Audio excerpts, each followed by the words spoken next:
This type of crack is usually very difficult to fill because whatever you put in there is liable to just crack straight back out again, because that is going to keep on moving.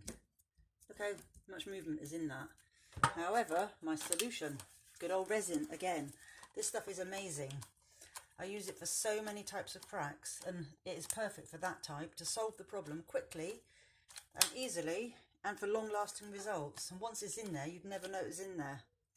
Like some fillers you put in there, like Decorator's Mate and things, it just doesn't seem to fill the gap adequately, and sometimes it's like a big fat bead, whereas this, when I've squared it all off, will look like a continuation of the panelling and that moulding. It'll be nice and flush there with a nice little corner around in this bit, and you won't know it's filler.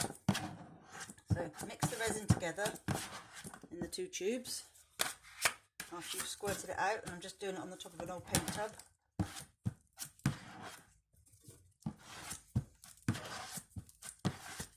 Doesn't take long to mix it together.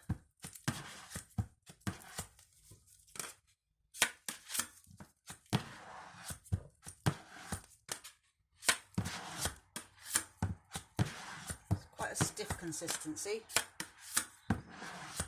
Okay, now it's mixed together, and I'm just going to squeeze that into there nice and deep so it holds on to both the panel and that beading and fills the gap beautifully.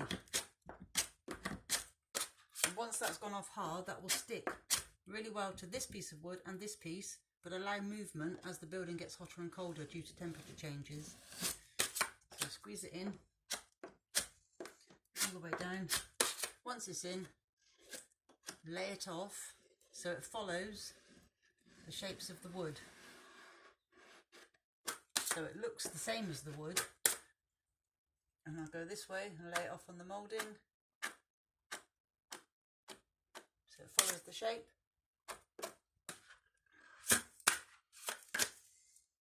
One last go.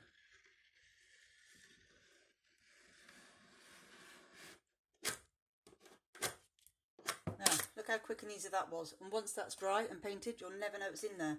And it will hold that beautifully to that, and it won't crack back open. Long lasting repair, really quickly and easily. Perfect.